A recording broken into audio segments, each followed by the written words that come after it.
So I'm real excited about having Lieutenant General Miller here. I've known him for a quarter century, and the good thing is he has not changed at all.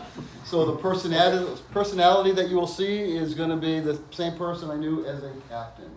I need to show you his bio. I think I put it here. He has done so many things that it's on like, I don't know, 4 font of everything. And what normally happens at these events is you spend time introducing the guest speaker and you read this really long bio, and then you realize that if your bio's that long, it means he's really good, but it also means that he's really old because of all the things he's done. I want to highlight just a few items in his bio. He's a distinguished graduate from Naval War College, as well as a distinguished graduate from National Defense University. He's done what everyone needs to do in the U.S. Air Force. He was part of the Air Force and now in the U.S. Space Force, commanding a squadron responsible for some launch activities. Responsible at the 21st Operations Group at Peterson, that is the largest operations group that the Space Force has. And then he commanded a strategic missile warning wing at Buckley Space Force Base in Aurora, Colorado. He was also the J3 at U.S. Space Command, so responsible for the operations for a combatant commander, and now he has a command, you can see, Space Operations Command in Colorado Springs. I really love this guy, and what's really great about him is he really hasn't forgotten his roots. He's grown up in this business, and what you're going to hear from is really a true expert that we have in the United States Space Force to talk about how do we do this integrated deterrence and why space is so important, not only in the civilian capacity, because we can't live any day without space, at the same capacity the U.S. military can't function without space capability. So, over to Lieutenant General Miller. Thanks, sir. Introduce my Command Senior Enlisted Leader. This is Chief Caleb Lloyd. As any of you have had time or spent with the military, for all of our command echelons, we have a Senior Enlisted Leader who's assigned with that person. And Chief Lloyd's been my battle buddy here for going on a year now, so since I took command. And this guy sitting up front trying to hide to sit all quiet. This is my aide, Major Marcus Williams. He's a sharp troop, came to us from the Army, actually, to work in the Joint Special Operations Command. So who here was in the prior class discussion I had? 1, 2, 3, 4, 5. Okay, some of this is going to be redundant, but when General Weinstein asked is a good word, encouraged me to come talk, I figured there was a couple things we could talk about. One of them in particular, as we were looking at the intersection of policy and defense, and as we were looking at the global landscape right now, I thought would be appropriate is to talk a little bit about this thing that the Defense Department, since Secretary Austin has been the Secretary, is really focused on, which is integrated deterrence. And look at the Space Force, which is obviously my service now, through the lens of our contribution and frankly our role and how we are pursuing a deterrence posture right now. I think it's pretty relevant for a number of reasons. One is, for the quarter century or so I've known General Weinstein, but really for the 31 years I've been in the military, I cannot recall a time where our military has been as globally engaged in as many crisis locations as we are today. We have certainly spent consolidated time and effort either in Iraq or Afghanistan at any one time, but throughout the globe, whether you realize it or not, whether it's sailors on Navy ships, airmen in aircraft, Marines afloat or ashore in different regions, facilitating non-combatant evacuation operations all the way to security. This is about as globally engaged as I've seen the military in quite some time. And we owe it to the people that are our citizens, but also to the global people, because frankly, we rely on alliances to get things done, to explain really our approach and the role of the Space Force in doing it. So my goal here is to have an interactive discussion. I'll probably give you about 20 minutes or so of the charts that explain really where the service is, what our position is, why we're talking about space in particular, and then really the philosophy and approach, the theory of success, as my boss calls it, for how we are looking at integrated deterrence from the service perspective. And then we'll see what any questions that you have, okay? All right, you guys are being too quiet. This is not good. All right, So I think everybody understands, GPS tends to be the global utility that we talk about the most. As I mentioned earlier today, I think it's fair to say that anybody who has a phone in the last 10 years appreciates the blue dot and the value of knowing where you're going at any given time. We used it to get here, as a matter of fact, today. The circuitous route, but we got here eventually. I'm from New York. I don't used to these Boston streets. But I think people really do not understand the extent to which space impacts your daily lives. So I think it's appropriate I give you a pause to think about that. Certainly from a navigation perspective and wherever you want to go, it's very valuable, obviously, to have GPS. It does a great job. What people rarely appreciate is the extent through which almost all other facets of civil society, that space, frankly, the capabilities mostly provided by the United States Space Force currently, provide or started the provision of capability to civil society. GPS, sure. What people may not understand is whether you are doing international secure banking, you are doing actually control of windmills and security for them across Europe and Asia. Many of those secure algorithms are based off of a timing signal that they get from GPS out to the 10th digit on the right side of an equation.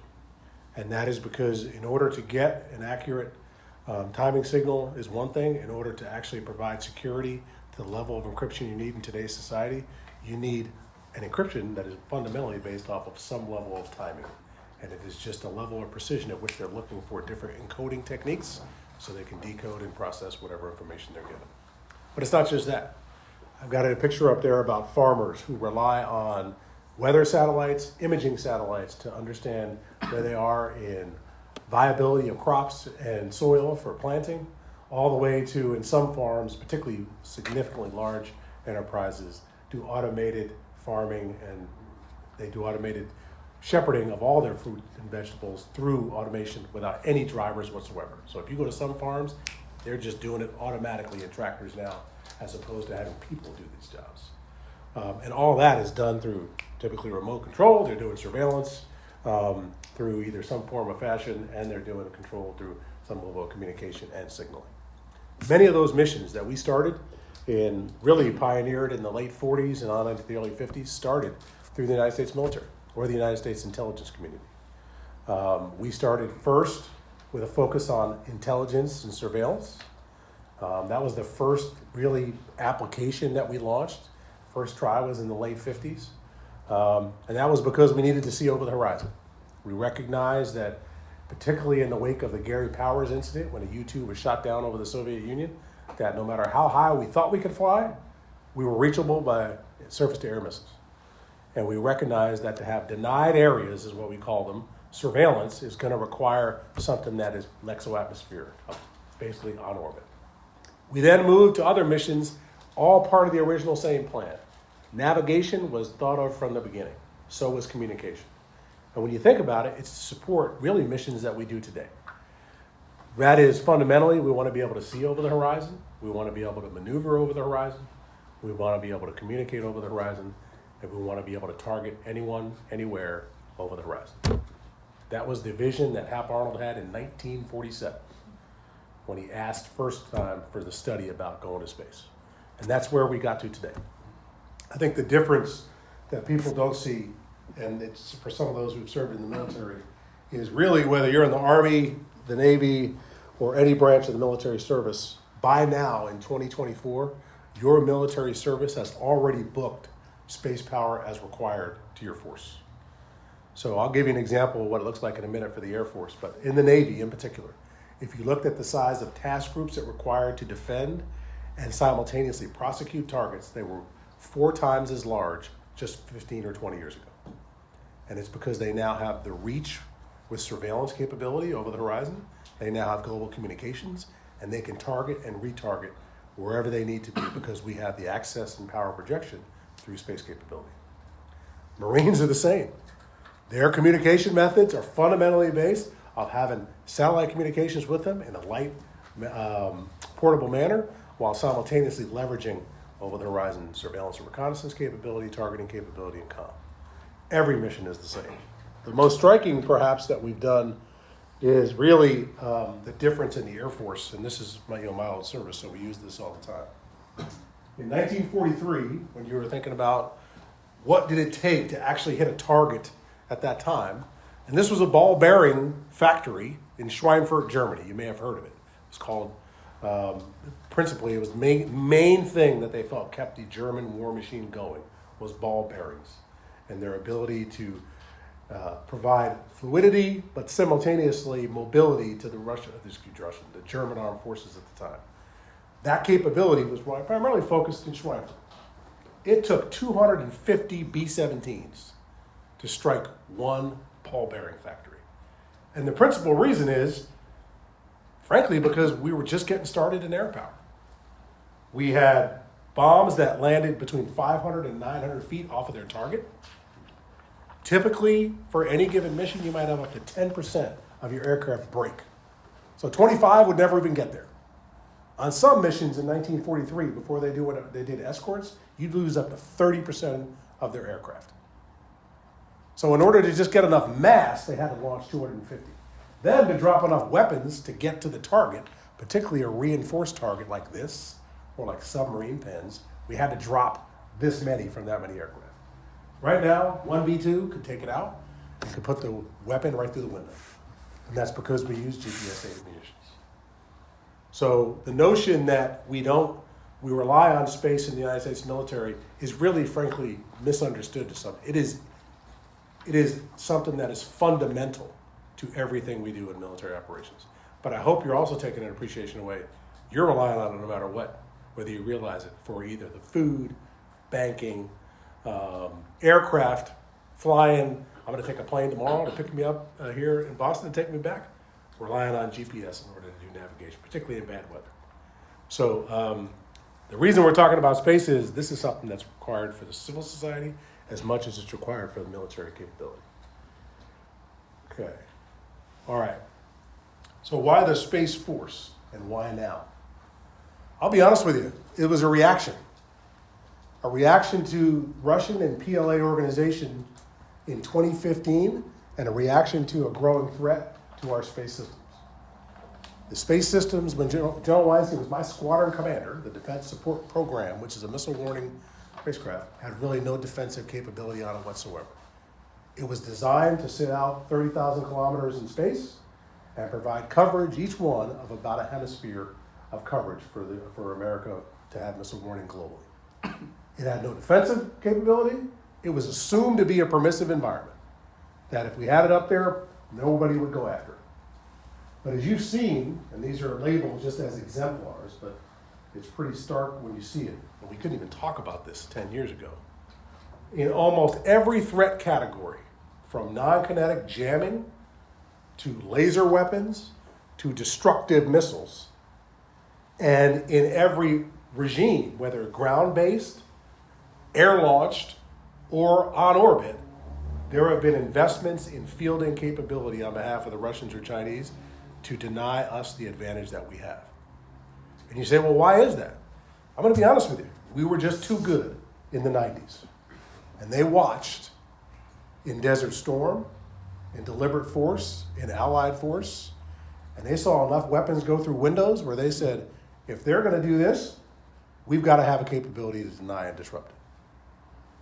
So the reason we got to a Space Force is because of the threat. And it just reached a crescendo to the point where in 2019, there was a decision that was made as we have to change how we organize. As much as my career and the entire career has been associated with space, and I still had Air Force requirements on my jobs. So that means no matter how you define it, I was doing part-time space. And the nation made a decision in 2019 that part-time ain't good enough for this threat landscape anymore. Does that make sense? Any questions on that? So I'm going to talk to you real quickly about how the Space Force has its core functions. Don't worry, it's not going to be a test on it. It will be a quiz. We break our core functions down into really three areas. The first is space access. And these are just what it tells you. Things we use to get space systems on orbit and operational. That's our launch infrastructure. It's the ground infrastructure in which we communicate with the spacecraft. and the ranges that we operate from to sometimes recover the spacecraft, like you see the X-37, which is a recoverable vehicle that's reusable that we have in the Space Force. These are the core missions that we exploit the domain. You'll see, many of them are the same, as I told you, that were considered in the late 40s and early 50s. We still do satellite communications.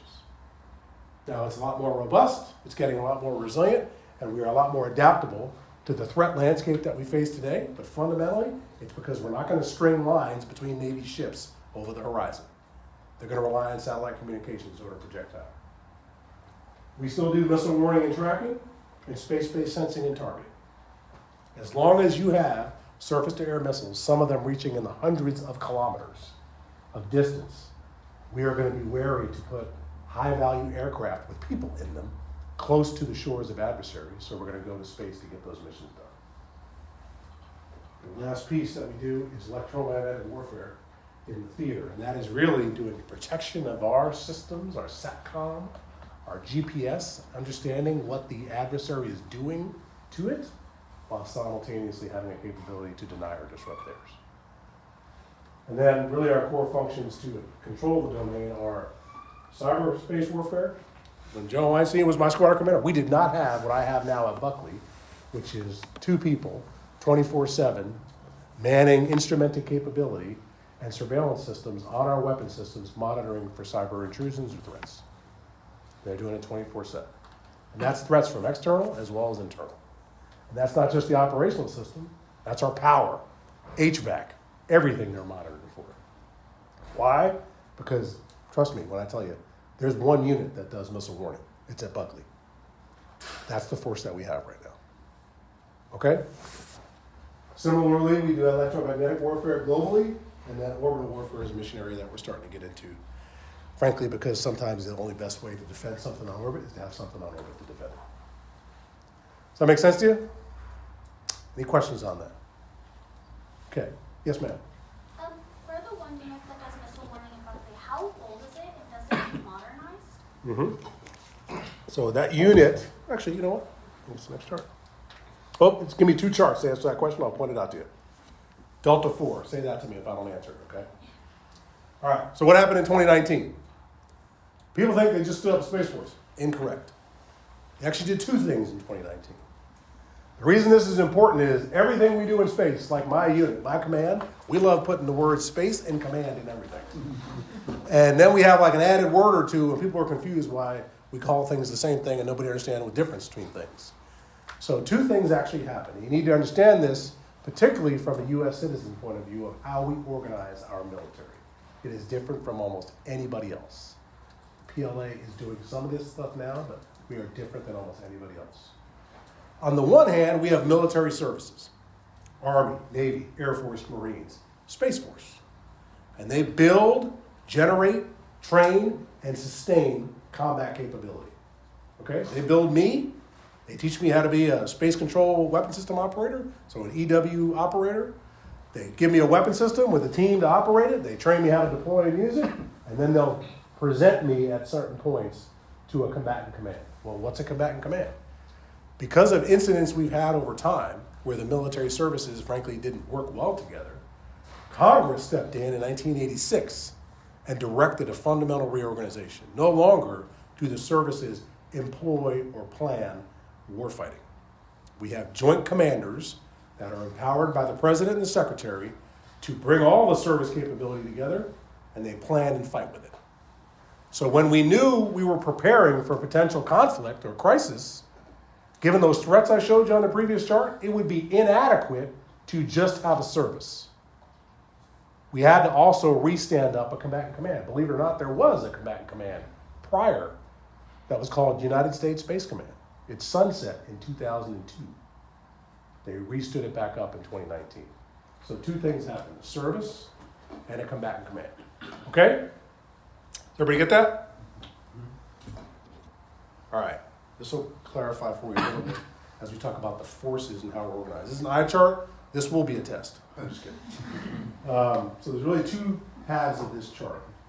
This is the basic, it's not everything, but it's the basic organization of the service. Okay? In our service, 3 major field commands. One command builds the space systems. They're called Space Systems Command.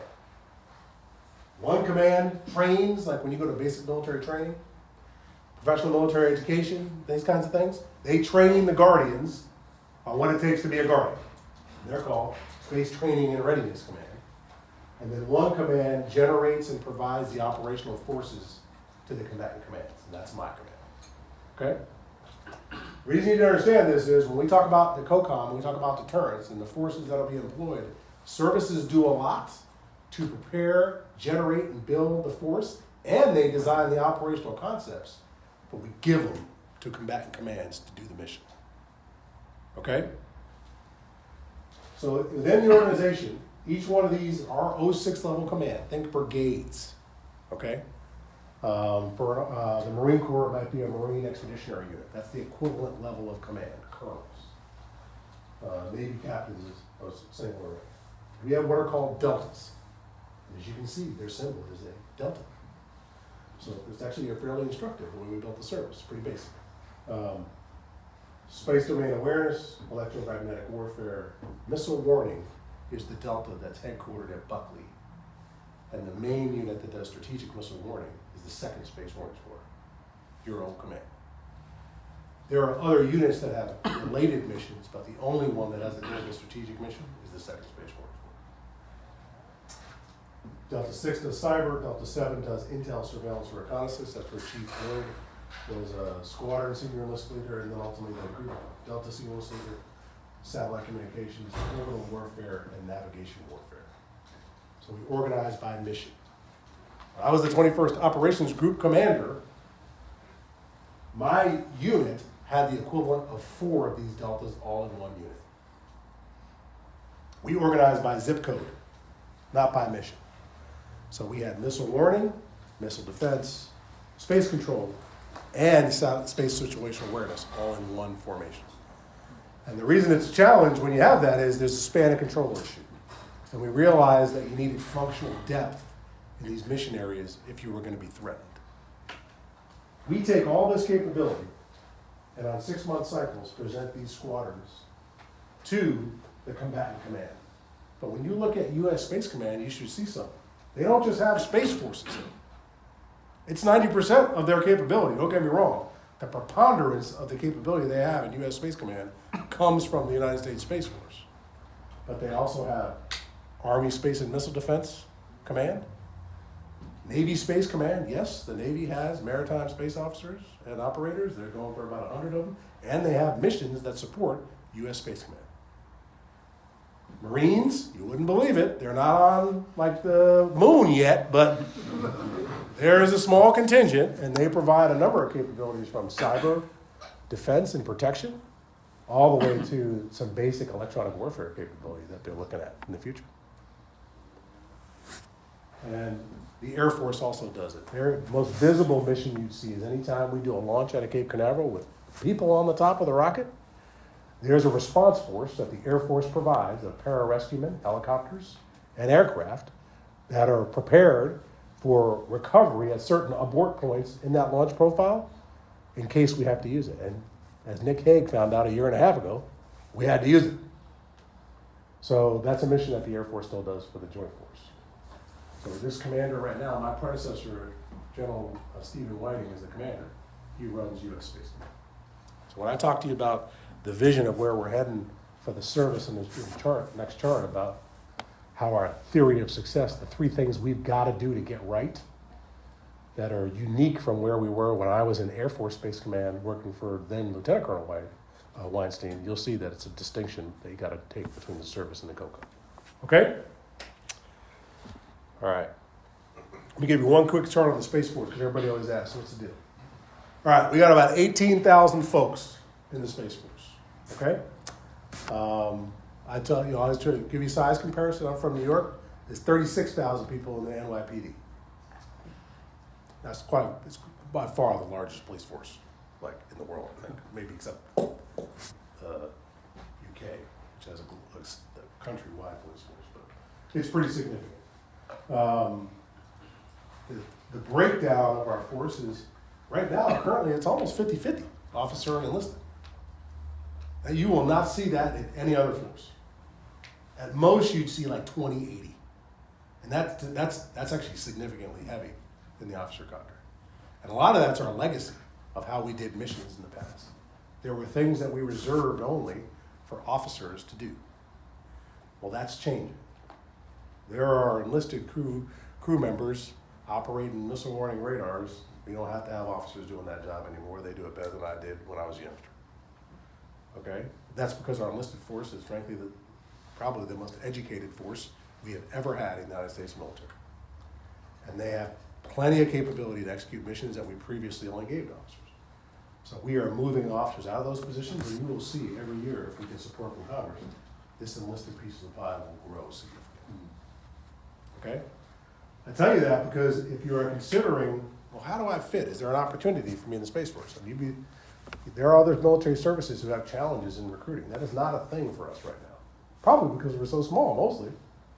But the other piece is, depending on when and where we're doing the recruiting, I might have 8 to 10 to 15 people applying for just one position as an officer. And that's, frankly, a good thing, good problem to have. The reason is we're doing things a little bit differently of how the service is organized and a level of freedom that we give to the operational unit that, frankly, other military services just didn't grow up that way.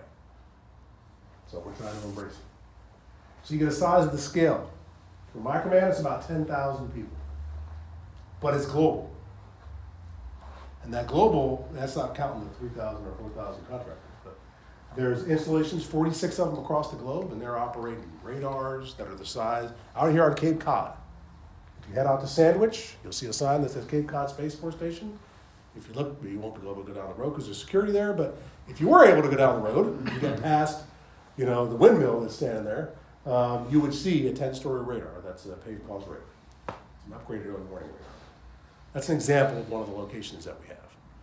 Throughout the globe, you might see everything from an optical site, a space surveillance radar. You might see an electromagnetic warfare capability deployed forward. But the whole point is physics don't work. We can't do command and control of space systems through the globe. We have to have a global presence in order to have access to the satellites or spacecraft that we operate, or have access to the bad guys' spacecraft that they operate. Make sense? Okay. Any questions on that? Sir. Sorry, so you mentioned that a lot of the previous junior officer positions are now being given to enlisted men. Mm-hmm. But so if that's the case, then what is expected of junior company grade officers?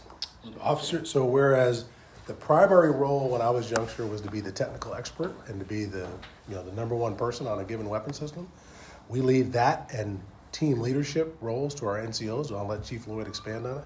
Officers command and lead planning teams and force elements. So as we build the officers up, they will be in command of something, not on a crew as a limitation in their job alone. Okay, so you're saying that there's more strategic positions or opportunities for strategic positions for junior officers? Not exactly, but not just in the operational units. They'll be in different headquarters as we field components to the other combatant commands.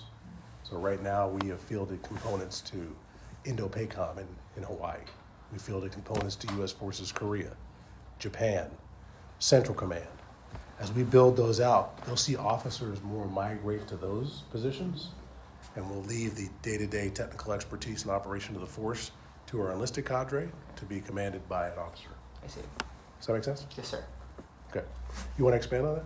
I think that is the key, right? For me, but as an intelligence professional in the Air Force, I was closer to the 80-20 mark in terms of enlisted versus officer. And so I looked for my officers to be the lead planners, the integrators. If I needed something, they were the ones that figured out how to break down the wall and get what we needed. But the enlisted force was expected to be the technical SMEs. We were the experts, and relied on our officers to provide that kind of intent and guidance, and we execute. We figure it out. And that's where we're going, and that's a lot of the focus today is how do we develop an NCO Corps when we look at 50-50 that is ready today to lead while we build the force. Yeah, as you see, we put our money where our mouth is on this one. We have such good people. In the request we try to push forward for at least my organization for resourcing over the next year, I didn't ask for a single officer position. It was all enlisted. They're phenomenal. I'm telling you. They can do anything. Average age now for at least Space Force, about 23. Most of them have, I'd say at least 20% are coming in with advanced degrees.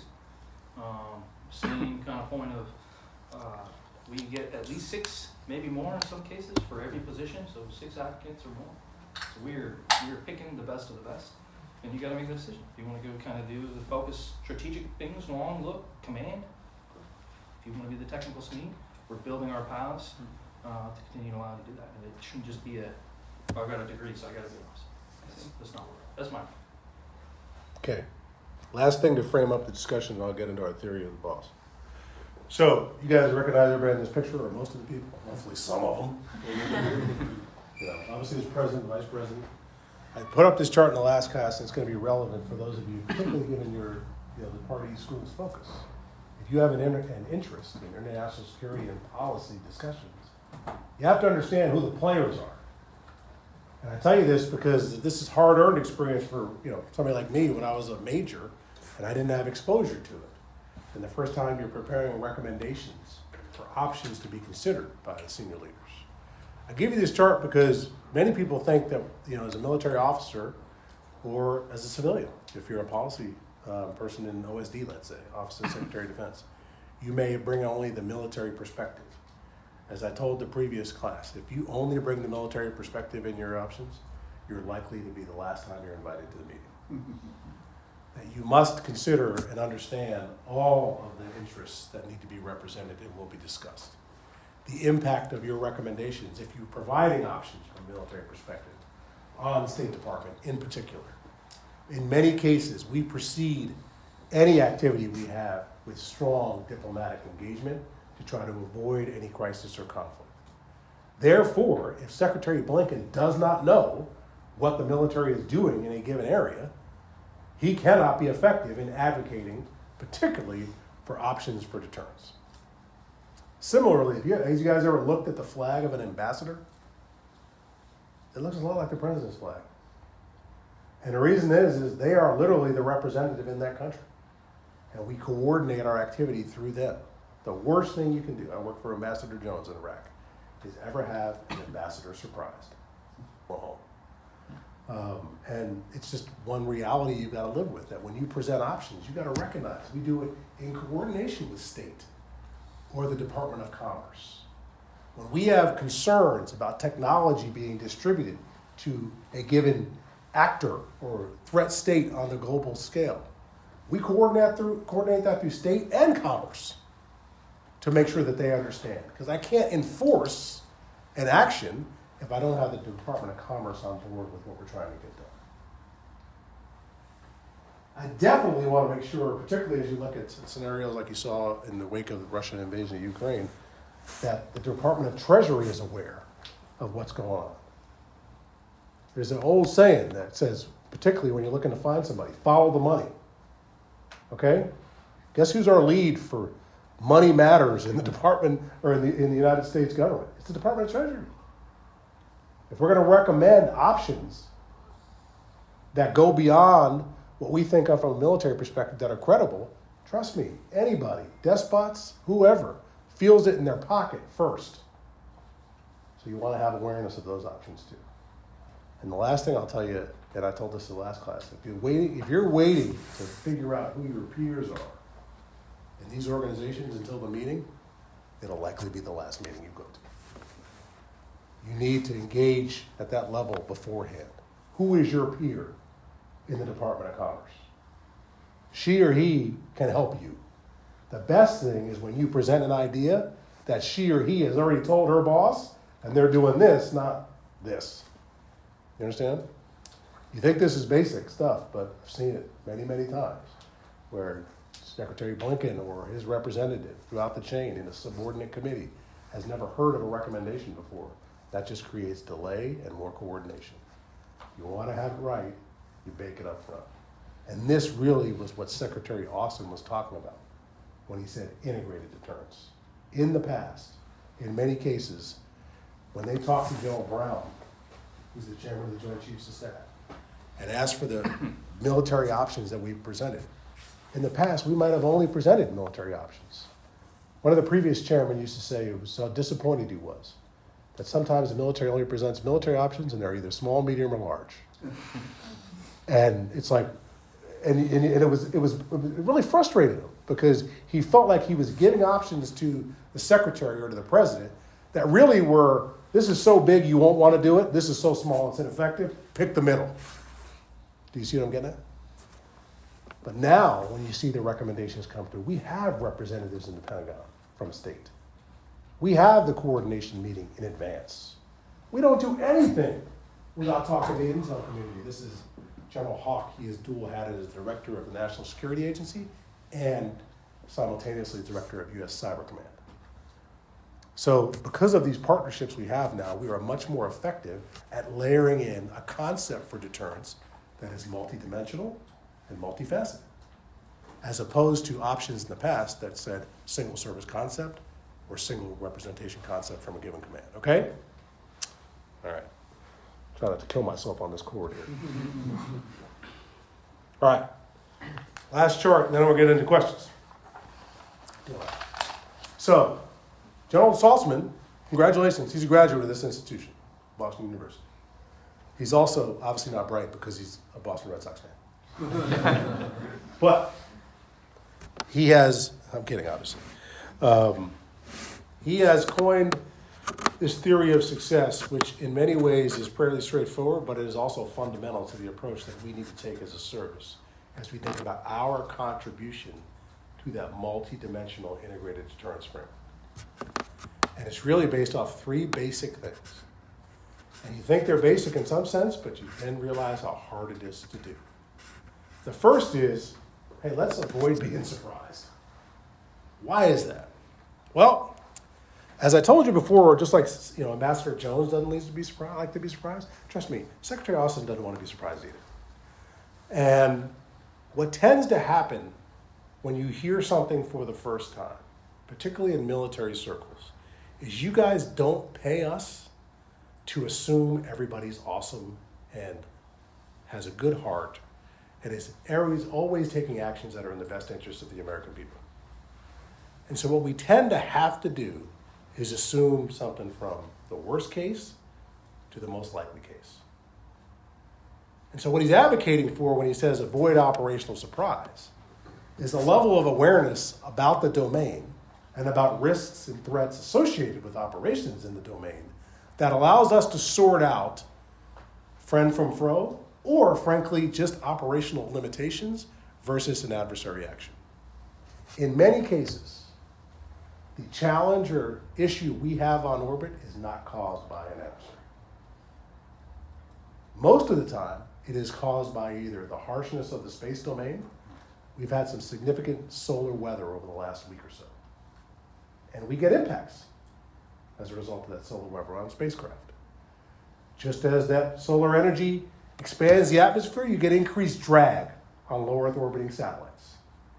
That tends to change their element set, where they're going to be in the sky.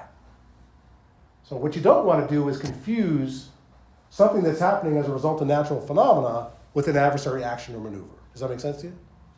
So when he says avoid operational surprise, what he's saying is build a space domain awareness capability that allows us to not just separate hostile from non-hostile, but allows us to understand the environment better, surveil with a level of routine, focus reconnaissance when we get concerned, and then, if needed, target and mitigate a threat before it turns into something that's significant. And that is, frankly, not the space domain awareness capability that we built in the Space Force that we're still dealing with today. That's why we're changing what we're building. Does that make sense to you? Think about the advice if you only gave the senior leader the bad news. Think about how ridiculous it might seem to go in as the service chief. You got to remember, as a service chief, General Saltzman is on the Joint Chiefs of Staff. So he is required not only to be part of those deliberations, when he disagrees or has comment, he's required by statute to document it and put it in writing. If he was the, oh my God, it's a problem, things are on fire right now, because he has to assume the worst case, because you don't pay us to assume everybody's altruistic and loves America. That's what he's talking about, is I don't want to be operationally surprised. Okay?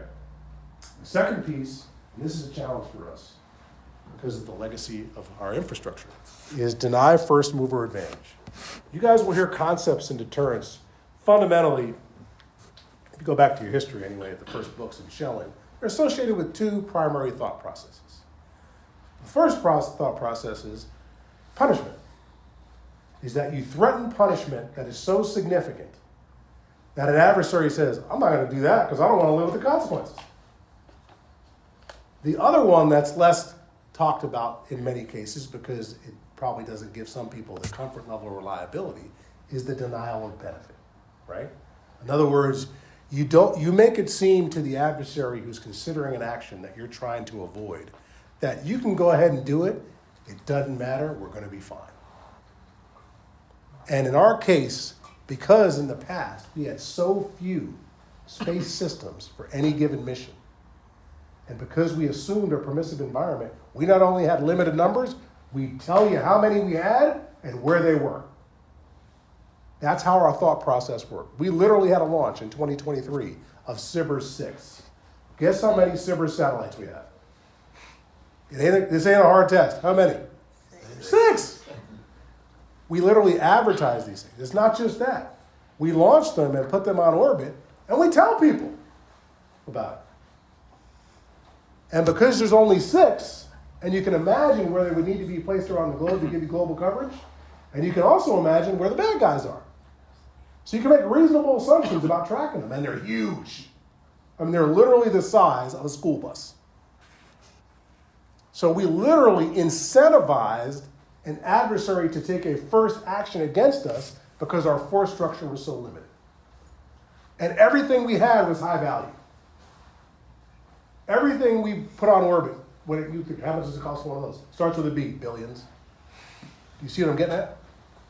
So what General Saltzman is saying when he says deny first mover advantage is, hey, that's old thing. I need proliferating constellations of lower cost systems in multiple orbits and stop advertising everything to the bad guy to give them a question of whether their aims will be achieved by an early action. And why is this one so fundamental? You could get to a place, conceivably, think about this in your head. I just told you there's 6 SBIRS satellites. It's out there. And I tell you that those are the satellites that we rely on for strategic missile warning. Can you imagine what has to go through our minds if SBIRS satellites stop working? They warn against ICBM attacks against North America. If 1 or 2 of them go down, that's not good.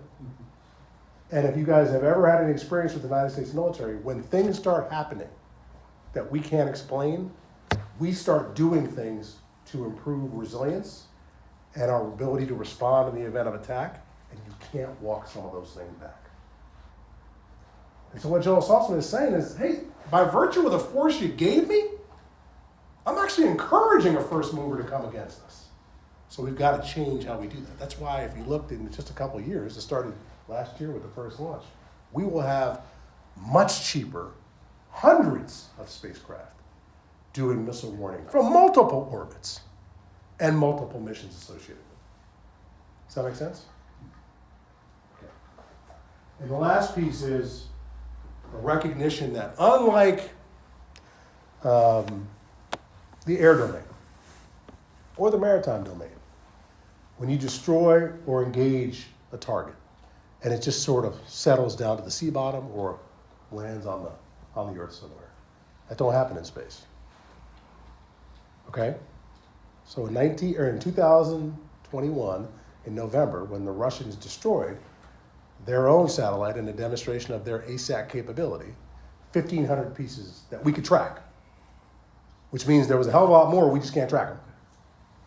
But 1,500 pieces that we could track were created. And within the first day, multiple warnings to the International Space Station, where they had their own cosmonauts, about the potential for debris to cause a conjunction. What we say responsible counter space campaigning is we're saying, look, we derive a lot of benefit from space. I told you what those benefits are. There are orbits we want to continue to operate in.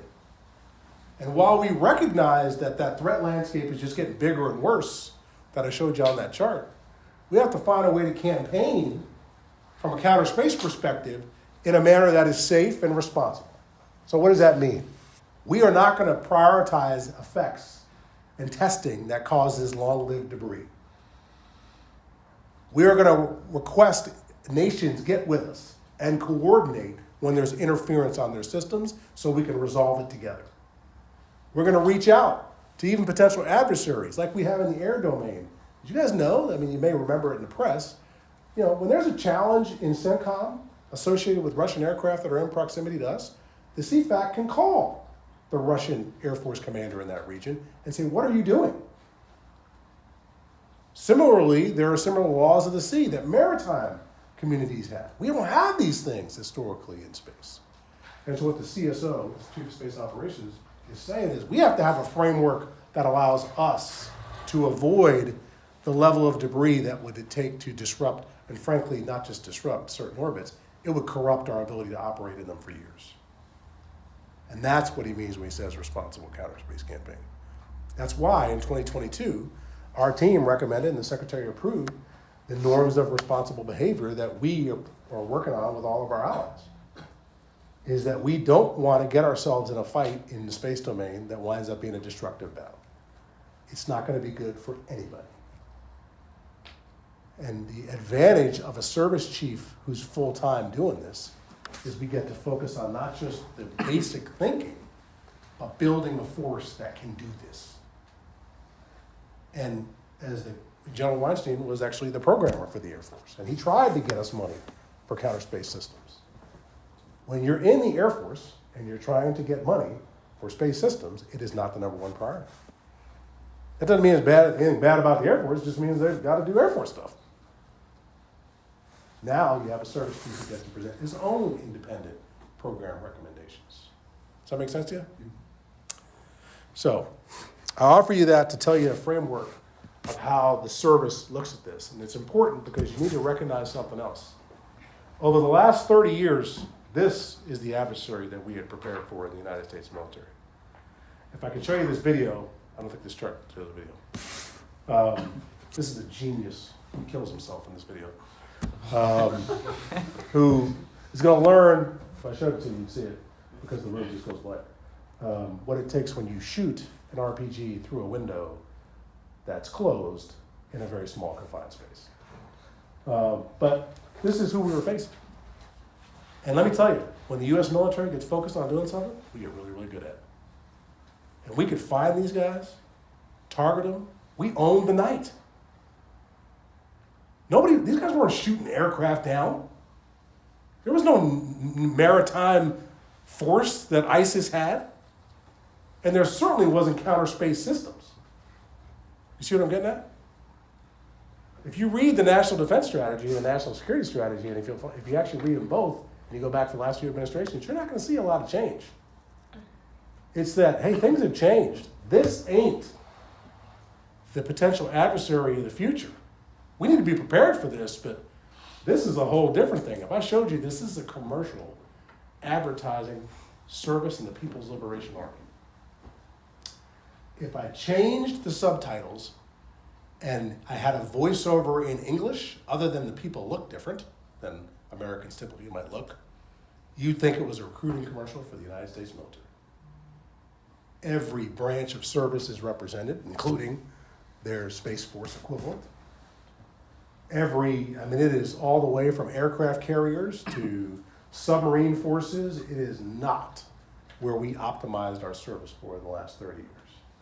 And what Secretary Austin has been saying is if we want to contend with this and deter a conflict here, which ain't going to be good for anybody, we got to reshape how we think about deterrence. I need every service contributing. I need a different suite of capabilities. And we need to be more involved in the interagency than we ever have been. That's what he's looking for when he gets to integrated deterrence. And he wants a deeper and more, I would say, ongoing and mature relationship at the operational and tactical level with our allies too. Because it's just a fact. If you guys go back, we never fight by ourselves, ever. There's always somebody, whether they advertise it or not. There's always an ally with us. Okay, that's my pitch. You guys understand what Space Force is? Yes, sir. You understand how we're organized? Yes, sir. You understand the approach we're taking to integrate as part of a deterrence framework for the Defense Department? Yes, sir. I am so effective. Who's got questions or thoughts? And that increased U.S. mobilization will motivate an arms race for their adversaries? I think that is something that some people will have as a concern. What I tried to tell you is that it already happened. So General Whiting, I remember this. I don't know if you remember, Secretary Rumsfeld came to see us. And this was 1998, before General Whiting took command, but he came out for a visit, I remember. And Secretary Rumsfeld was the Secretary of Defense in the late 70s before he took over in the Bush era. He was only Secretary for a year and a half. That was the first study on establishing a separate space force that I remember. That was in 1998. 20 years later, we did it. You say, what compelled it? I'll go back to that chart. We looked at where adversaries were going. We looked at tests they were doing, capabilities they were fielding, and we simply said, we didn't build a space capability for this. We've got to relook how we're doing it. And in fact, what we really said, and this was not explicit, but I'll say it, our deterrence framework would not be credible if we didn't do it. That we would be so vulnerable in some key mission areas that we would find ourselves in a crisis faster than we wanted, and we'd actually present less options to the president, not more options. So the PLA, People's Liberation Army, and the Russian Federation Armed Forces created their Space Force equivalents, Russian called space troops, in 2015. They did it 4 years before us. So I don't think we're creating it. I think we are doing a pragmatic reaction to it and trying to do it in a responsible way. I will say, if you look at what the other allies and partners have done across the globe, we're probably up to about a dozen now, different, whether it's the French, who chose to rename to an Air and Space Force, the UK calls the Defense Space Command, the Aussies have a different name. Many of our allies are following suit and are saying, holy smokes, our militaries are relying on space. So we have to figure out how we're going to integrate, operate, and interoperate together, because we never fight by ourselves. I'm telling you guys, never. Whether they advertise it or not, never. Does that make sense? Yeah. And it really pisses these guys off that we have such good allies. It really does. You can tell. Yes, sir. On the topic of hazardous debris, are there plans or methods that the Space Force is considering to prevent the build of a space junk, especially in low Earth orbit, or to clean up what's already there too? I think we have resourced some opportunities and experiments to do that. We have studied and actually funded a couple of experiments to look at doing it. What you tend, and this is just something that people may not understand, but I'll just clarify for you. So what we tend to say is that if you have a 1 centimeter square object on orbit, that's a lethal size. That object, have you guys ever seen, there was a picture of the space shuttle, and a paint fleck hit the window of the space shuttle. I think I know. You know what I'm talking about? Yeah, it's And it was, and don't quote me on the exact distance, but it's about this right. The window of the space shuttle was 4.5 inches thick, I think, or something like that. And it went 2.5 inches in. It was a paint fleck.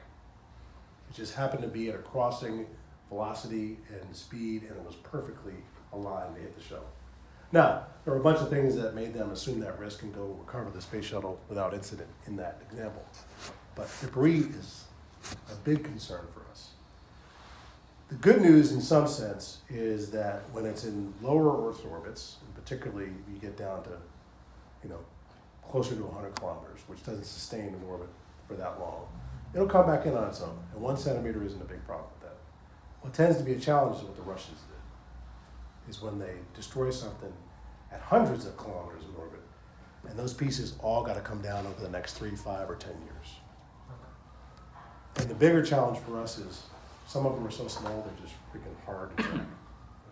So what we are trying to do is twofold, I would say, is, hey, there are experiments that we can do to take residual spacecraft that are at risk of breakup and responsibly deorbit them in the future, and we are putting in place, U.S. policy-wise, actions to make sure that anything we do is put in orbit or recovered in a way that does not present a hazard to anybody else. That's one of our norms of behavior. What we're also trying to do is improve how we track and warn against this debris, and we provide that free to everybody.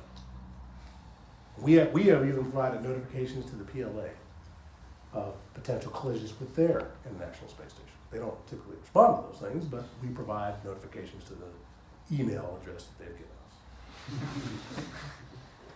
So, but I mean, it's just not in anybody's interest to have, low Earth orbit, within, let's say, 1,500 kilometers or lower, corrupted by a bunch of debris. We derive too much benefit from that. Make sense? Yes, sir. Thank you, Joe. My question is, do the space debris from the Russian satellite and from other things, do they pose any danger to anybody on the ground houses? The risk is not what I would say dangerous level. We used to have one in our building. Remember that piece of Russian tank that came in? So there are some that are big. I can't remember the PLA rocket. What's the one that's like 20 meters? Long March? Yeah, but it's like a specific number. I can't remember. There's a number.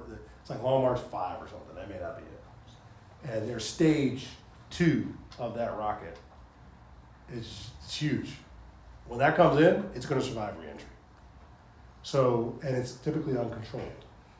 So we do have things where we do, like I said, we provide warning and when those things are coming in and so on. I don't know that I can find a documented case where someone's been killed by debris. I mean, we have recovered debris though in cases. There is limited legal regimes that if you can trace the debris back to an originating launch or spacecraft, that nation responsible has fiduciary responsibility to the party that was aggrieved. So there are mechanisms to theoretically enforce it. I'm aware of no time it's been enforced. Does that make sense? Yes, sir. Thank you. Yes, sir. Yeah, so in terms of like the private sector, do y'all have kind of a plan for dealing with the influence of private companies? Like the kind of key-making role Musk played in Ukraine with Starlink kind of comes to mind. Like, is there a move towards cooperation with actors trying to Absolutely. do stuff in space? Or Yeah, so we have, there's a commercial integration cell that we have that has representatives from the bigger companies who operate, I'll call it, significant constellations. And all companies we offer, we just do it in a cycle for them to join or participate or at least have notification.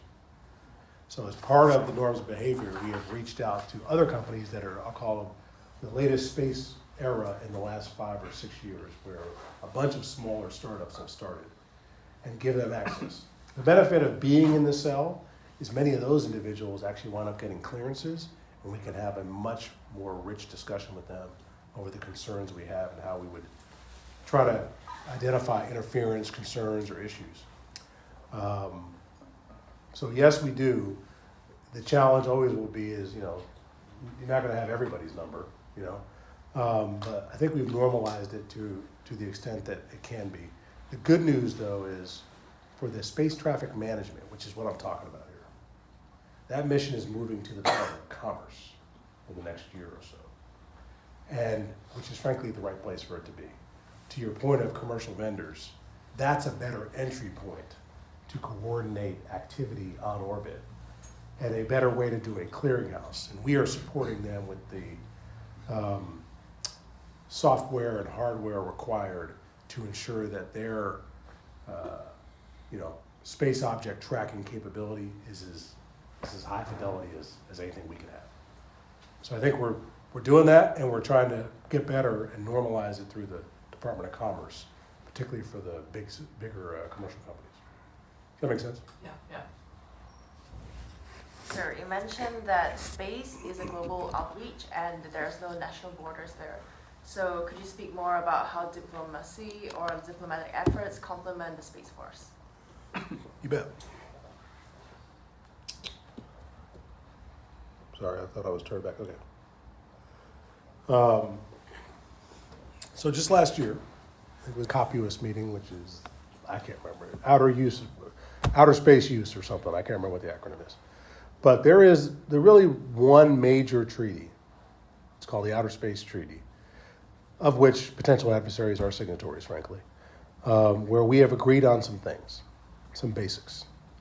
One of them is if something happened and your space system came down somewhere, you're responsible for getting it, and clearing it up. One of the other ones is we will not place weapons of mass destruction in space, is an example. As you may have seen in reports, there have been some concerns lately of the Russians reportedly having a capability that they're looking at fielding for a potentially nuclear weapon, nuclear armed capability on orbit that would create significant destructive capability for us. So our first entry point in a situation like that is through the State Department, is to say, what is the exact reality of and facts associated with this? I'll be honest with you. Even though in many cases potential adversaries are not actually the most trustworthy people on these matters, having a dialogue is better than no dialogue. So we do rely on them for, I would say, maintaining a level of diplomatic engagement that allows things to remain not at a crisis level, communicating our concern. But the bigger deal is not always messaging to the bad guy, it's messaging to your friends. And making sure that the diplomatic outreach that we do, because we've been talking about these threats from space for years now. The reason there may be a dozen or so different militaries who already are or considering a transition to a space force is because, frankly, part of it, the messaging from our State Department friends has been good. That they understand the threat and risk associated with it, and they are simultaneously engaged. The condemnation of the Russian Federation's destruction of that satellite didn't come from the US first. It came from the UK. So those are things that I think help not just our credibility globally on the global stage, but they also help because they maintain a level of, to the point of deterrence theory, they look at the balance of the force that could be arrayed against them, whether NATO or otherwise. And they say, if really all these people are this dissatisfied, we should maybe reconsider some of our action. So we absolutely depend on them. Anything you want to add to that, Chief? You hit the high points. I've got a couple of questions. Sir. Thank you. You had mentioned the diffusion of the missile warning satellites that we're trying to make them small and putting them into space. Is there any effort of doing that with their ground counterparts, like what stations are actually manning these satellites? Yeah, so the ground infrastructure? Yes. So there is effort to certainly diversify it to multiple locations with much more flexible infrastructure that is secure. Yeah. Thank you. Yes, sir. All right. Oh, sir, what's up? I know you mentioned integration with the commercial sector, and I was wondering how it evolved. When Space Force was founded, was it predicated on the idea of working a lot with the commercial sector, or is this more something that was developed over the years? I would say it's both. That we certainly, the commercial integration cell started before the Space Force. That preceded it. That was something that we realized over time. I was on the operations floor in the JSPOC, Joint Space Operations Center, in 2009 when two satellites collided. They were dead satellites, but they collided. And we were trying to characterize the debris. Well, iridium wasn't at the time, but certainly was after. We were trying to characterize the debris around that and understand what had occurred. And we had iridium representatives we could speak with because the commercial integration cell had already started. There was only a couple people at that time. It is, I can't remember how many people are in it now, but it's significantly larger. And what I think the difference is in the service is we are looking to, in our model for fielding a force that delivers on the CSO's theory of success, is we're trying to field a force that we'll certainly buy what we need to and build it ourselves. But if possible, I'd rather lease a commercial capability so I don't have to spend all the infrastructure and investment to get something done. So whereas I think that may be a model, well, certainly a model the other services are looking at now, that's a difference. Is that, we'll purchase what we can from commercial sector. Where needed, we may government own something that commercial provides us. And then if we've gotta, we'll build it ourselves. There are some things that are so sensitive and so important to national security that we're probably going to continue, we will continue to field those capabilities ourselves. Not everything is like that. The capabilities to monitor space systems on orbit, debris, or anything else, those are getting better and better. We have relationships to purchase that data from the commercial sector right now. And there's a number of firms who are developing better capability each and every month that allow us to do that. So I think that's a model that the service is built in from word go. It's maybe not something we were historically doing, but we learned over time. Okay?